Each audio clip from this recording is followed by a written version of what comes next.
I'm Victoria Lee, a fellow at the Paris Institute for Advanced Study, and for today's Carte Blanche, I will be speaking with Aleksandra Kobiljski about the role of tradition in industry and society. Aleksandra Kobiljski is a research fellow at the French National Center for Scientific Research and director of the Japan Research Center at the School of Advanced Studies and Social Sciences. I come to the subject as the author of a book titled The Arts of the Microbial World, Fermentation Science in 20th Century Japan, which is forthcoming from the University of Chicago Press this fall in 2021. Aleksandra Kobiljski comes to the subject as the principal investigator of J-Innovatech, which is a European Research Council-funded project on understanding innovation and early industry in Japan, 1800 to 1885. And guest editor of a special issue in Technology and Culture on Japanese industrialization. So to start off, your research focuses on Coke, which is quite an obscure sounding topic. How did you come to be interested in the topic of Coke? So about a decade ago, a gatekeeping error in a small private archive in Kyoto led me to finding myself in front of literally a mountain of uncatalogued archival material. Now, as it happens often in life, this material was unrelated to my research at the time, but to be a historian is to not resist and dig into those boxes. And the first thing I found out, the first box I opened, it wasn't a piece of paper, it was a piece of black rock wrapped in an old newspaper. It turned out that that rock was not just black, dirty rock that kind of messed up the archival table and no one was happy about that. It turned out it was actually Coke. And it turned out that Coke is one of those indispensable things, like little known, but essential ingredients in making steel on industrial scale. Now, when we say steel, we mean railroads, we mean gunboats, we mean ammunition, we sometimes mean specialized piping. So basically the plumbing of a nation state, right? And as the years went by, these boxes, these 25 uncatalogued boxes in a small, obscure private archive in Kyoto, started telling an very interesting story. And they started telling me a story that didn't quite fit with what I knew of how Japan became Asia's first industrial power. And so I figured it's worth digging into this, this process of how this black rock came to be so important as to be preserved in personal paper of an engineer who managed to produce it, and to dig into the whole story behind it. And what the story was about is a new vision. It was a different vision of how Japan industrialized. And that's what got me interested in the Coke. I didn't really have a predisposition towards energy or steel industry or any such thing. It was just a very fortuitous encounter with the rock that had a very interesting story to tell that was important beyond the rock itself. And that's a historian's jackpot. And how did you get interested in the life of microbes?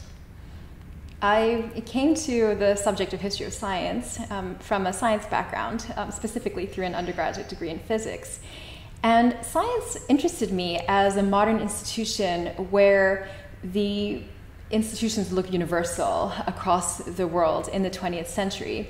But if you look at the local context, it seems to function distinctively. So this interplay between the universality of modern institutions and the distinctive way that modern institutions function in a local context got me interested in the topic of microbes in Japan. Because the microbe as a concept was imported into Japan from Europe at the end of the 19th century.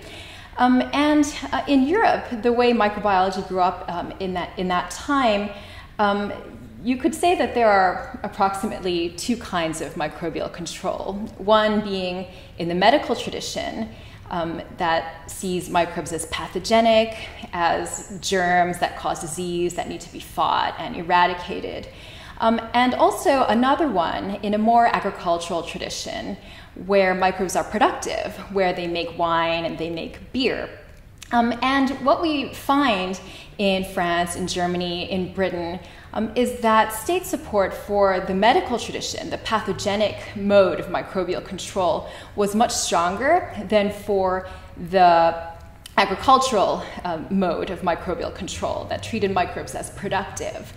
Although, for example, you see some trends in the late 20th century in France where there's more support for this agricultural mode of microbial control in the context of, for example, supporting AOP cheeses. But in Japan, after the concept of the microbe was imported, it developed very differently after the late 19th century. Where you have strong state support not only for the medical mode of microbial control, but also for the agricultural mode. So since 1900, there was a strong state-supported network of a very integrated research system between universities in agricultural and engineering faculties and sort of state government-run experiment stations, brewing experiment stations, both at the regional and the national levels, and the private sector. Because the purpose of this network of applied science was to support traditional industries, small and medium-scale traditional industries in Japan, especially sake brewing, soy sauce brewing, in the context of industrialization. And I was interested in following this through the 20th century because it actually produced a really different kind of microbiology where microbes were treated by scientists in this distinctive way, where they were, complex beings. They were, they had ecological lives in the ferments of sake and soy sauce. People were interested in how they interacted with each other. They were seen as powerful and also really diverse. People knew that there was this great unknown world of microbes that were really, really various and that were a reserve of all kinds of capabilities that you didn't know. So you had this really distinctive vision in science of microbes, even though it was an imported concept, of things that you could ask them to give you gifts, for example. So this distinctive interplay between the way local institutions interacted with imported concepts in science, that's what got me interested in this subject. So it sounds like we both have this interest in the way these technologies that are imported or transferred interact with the local industrial context and some of the consequences of that.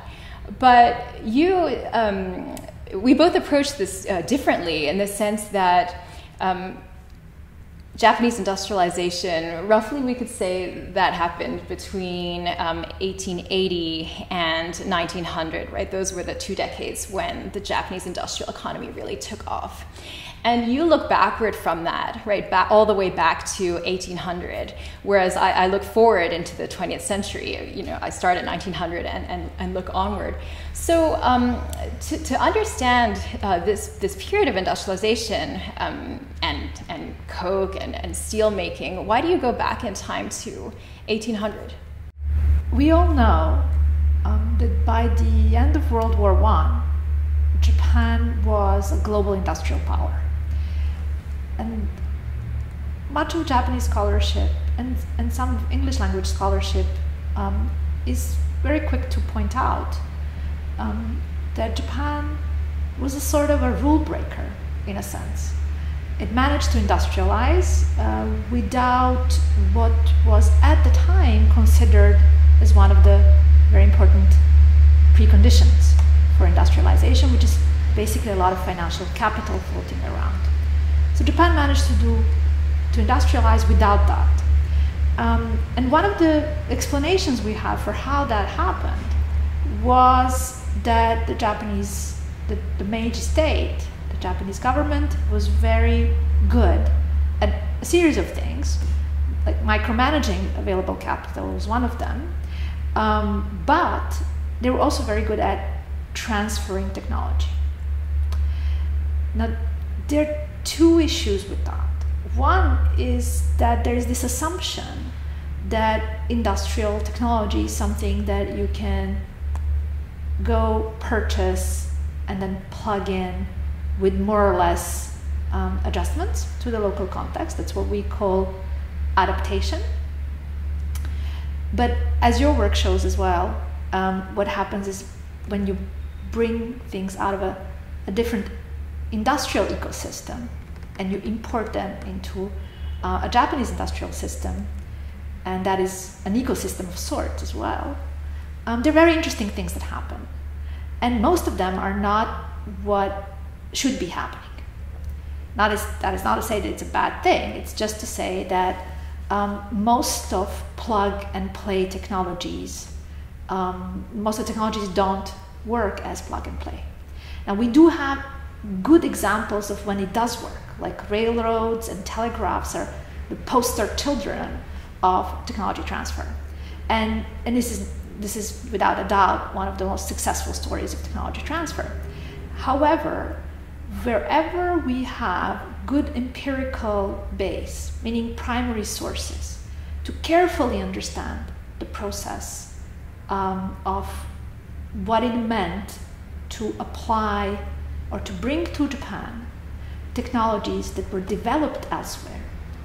So everywhere we have good empirical base to understand the process in nuance, what we see is a surprising amount of creativity and surprising amount of what I call dead on arrival. And what do I mean by dead on arrival? A lot of technology that was imported, and a lot of industrial technology that was imported in Japan was simply not workable in Japan. And what happened is not that the technology needed to be tweaked, right? Which would be the standard explanation, right? You take a piece of machinery, you take a system and you tweak the system, and that's how technology transfer works. Except that what happens when you look at carefully, and this is what I do with the Coke example, and this is what people like Sarah Teasley are looking for wood and furniture industries, is that once you import that technology, what you end up doing is you have to change the ecosystem around it, which means you're not playing with technology itself, you have to play with natural resources. And that's one of the things that got me thinking about where this skill, where this conceptualization of production come from. And this is not something that necessarily came from outside. This is something that was already in place. So this is what made me look back. As you know, 1800, 1885 is a periodization that makes absolutely no sense in terms of classical Japanese history, of how traditionally Japanese history is cut. We have recently celebrated the 150th anniversary of the Meiji Restoration, which was 1868. This is supposed to be one of the big turning points in modern Japanese history. But there is a small group of economic historians who, based on a variety of indicators, have realized that 1800, 1885 is a period that we know relatively poorly, but it seems to be that something interesting is happening during that time that we actually don't understand very well. So that was the idea behind the European Research Candidate project that I have put in place, which is to go back in time and simply do basic research, basic historical research in the period that otherwise falls between the cracks. Why it falls between the cracks? Because it is the Japanese history being divided traditionally between the Tokugawa history that ends in 1868 and then Meiji history that starts in 1868. And the end of the 19th century is sort of past the heyday of the really good, interesting, buoyant, productive, creative Tokugawa history. It's kind of the period of decline that is not exactly the most cherished period of Tokugawa history for Tokugawa historians. And it is also too early for Meiji historians who are not necessarily always trained to read the primary sources of that period. And so it's too late for Tokugawa historians, it's too early for Meiji historians, and yet there is something happening. There's something very powerful that's happening in that period that we poorly understood, which is why I decided to look at it a little bit more closely. So your forthcoming book ends at the end of the 1980s. Can you tell me what got you into coming so close to the contemporary era? First, why is it that I follow the interaction between traditional industry and scientific concepts past the end of the Meiji period, past this pivotal era of Japanese industrialization at the turn of the 20th century, and look at developments in fermentation science until the end of the 1980s.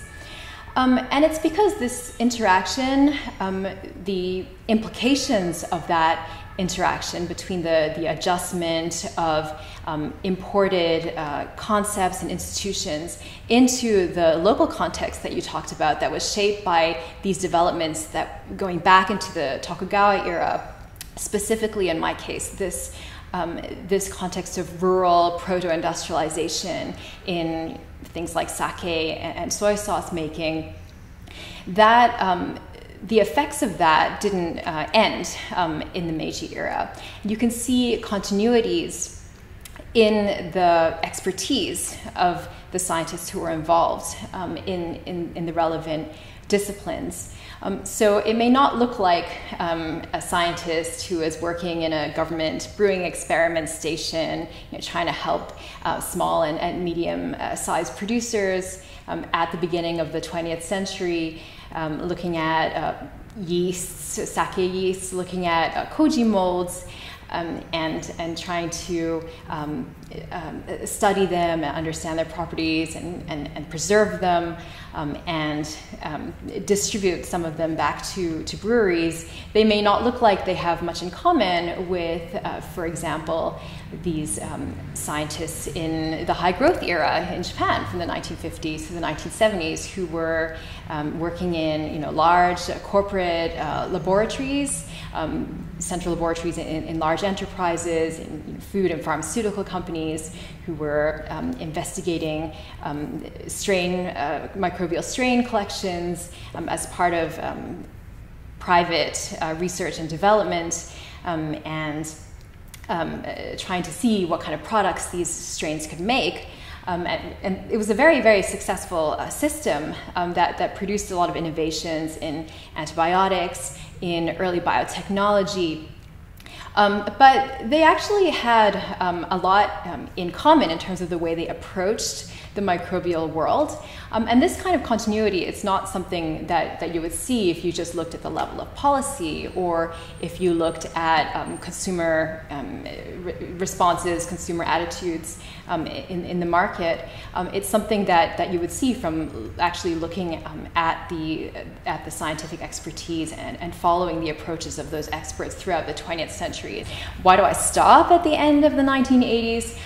It's because this particular research system, which connected universities, large corporate laboratories, and government research institutes, because this research system that connected universities, corporate laboratories in the private sector, and public government research institutes, by the 1950s to the 1970s, they were led by the research in large corporate laboratories, and they supported both pure and applied research. The scientists who were there published academic papers while they were working for the private sector, and they were quite mobile between the private sector and the public sector. They would move back into universities, for example, after holding positions in these companies, and this were sort of very integrated, very successful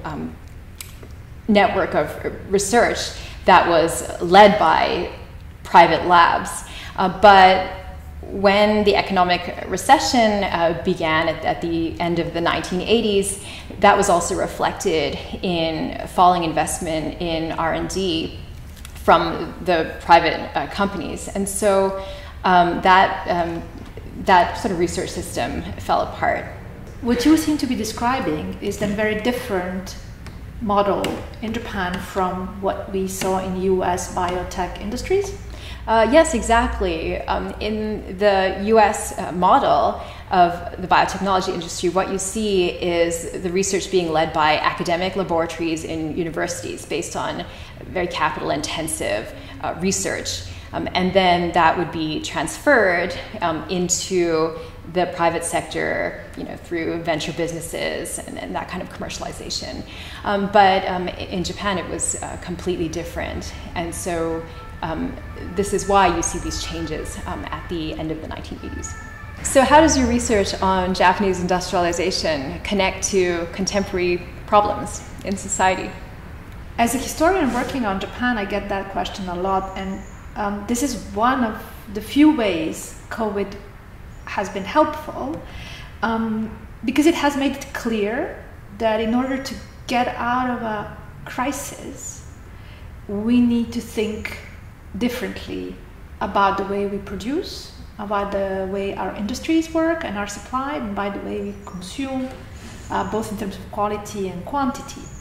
And so this is where, at a point in history, or a point in time that we are in right now, it is not necessarily difficult to argue that using human record, so the track record of humans in the past in various different places on Earth, is actually a good treasure trove for remembering or figuring out what works, what doesn't. And in that context, I think the reason why projects on Japan are funded by European Research Council, beyond the fact that the ERC has made significant effort in response to COVID at the level of about 1 billion pumped into basic research in Horizon 2020. So beyond that, one of the reasons why research on Japan matters for Europe is precisely because it gives us a different angle. And Lord knows we need different angles to get out of this, mess, really. So that's one of the reasons why I think research on Japan and on Japanese industrialization and how Japan does industry today is very important. The other reason, I think, is because I think we could all use a little bit of a reality check and a reminder that despite all our, despite all our thinking and talking about living in a post-industrial economy, COVID was actually a helpful reminder that our well-being and our daily lives in many, many, many ways actually depend on someone else's very, very industrial world. And so I think we need to remember just how industrial our present is today. We need to remind ourselves that perhaps we can eat local, and there is a lot of fascination with local craft and local food, right? But we can't use antibiotics that are locally sourced, for example, if you live in the United States, and we can't do locally sourced iPhones either. And so to say we are living in a post-industrial or deindustrialized world is only partially true. and remembering how we got there, remembering also what worked and what didn't, can actually be extremely helpful in the present moment where we're thinking about how to get out of the post-COVID crisis. How about you? How do you answer the question about how your research on Japan connects to broader issues? Fermentation science in Japan in the 20th century is an example of a fully fledged, state-supported, modern industrialized science that was based on investing in traditional knowledge. So that makes it quite distinctive, and that matters because 20th century Japanese fermentation science shares some similarities and parallels with trends and changes in our understanding of microbes today, and changes in our approaches to microbial control today. One of these changes is epistemic at the level of our understanding. The discovery that just in the last couple of decades that half of us are made of microbes, that we live among these microbial communities that matter in our metabolism, in our immune systems, possibly in our brain function, and that it's not just humans, it's also animals and plants, and that has a lot of implications for how we would approach problems in medicine, in agriculture, in sustainable development, in biodiversity conservation, that sort of demands a more ecosystem kind of thinking, the interactions between different organisms. Another trigger for this change is practical problems. One of the most prominent being antibiotic resistance. So this is an area where there's not really a linear relationship between putting in more antibiotics and you get more antibiotic resistance out. This problem of resistant superbugs where antibiotics would no longer be able to treat them. It seems to be a quite complicated interaction where many different kinds of things like industrial chemicals, other kinds of things can provoke the proliferation of antibiotic resistance genes, which can be exchanged really easily between microbes. So there's a more ecosystem kind of thinking about the flow of antibiotic resistance genes, across the environment, for example, that's demanded by these problems. And so we're sort of thinking now about how is it possible to create a new science, a new microbiology that would be able to approach these kinds of problems, these kinds of new understandings and new material problems that we have to address. And in fact, if you look at 20th century Japanese fermentation science, it showed a lot of features that are relevant to that, and that actually happened in history that we can draw on as a concrete example. For example, trying to understand how microbes function, what they do, at the level of metabolism, and not just what they are as genetic beings. Another example is trying that scientists in Japan working on fermentation, they really valued biodiversity of the microbial world and not just standardizing it, for example, through processes of sanitation. They had this kind of ecosystem thinking, the idea that microbes mediate relations between wider resources and individual consumption, and that by working with microbes, you can change some of those ecosystems.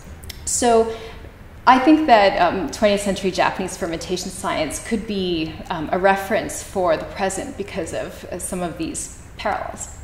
So I suppose we're both using history, problems of traditional knowledge, craft knowledge, and materiality to think about not just modernity, but contemporary problems and how they could serve as a treasure trove of resources for addressing problems in the present.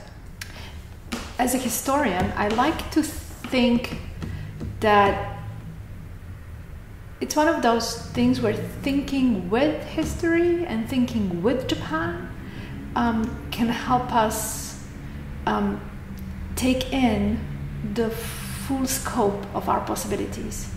At the time when we are thinking about how to move forward and we're thinking about what different approaches and what different angles we need to take on, this is where thinking with, thinking history and a full scope of human historical experience to think with and find inspiration for moving forward is perhaps one of the things that I like to think my discipline does. Yes, using history to expand the scope of possibilities, so to speak, not just to test the limits of assumptions about universality when it comes to technology or when it comes to scientific concepts, but also using those alternative paths that resulted as a way to expand possibilities for the present, as real empirical resources for that. I think the way to sum it up is to say that history is one of those things that can help you remember all of your options. We arrive at the end of this conversation. Thanks so much, Aleksandra, for speaking with us today. My pleasure, and I look forward to seeing you in Paris before too long.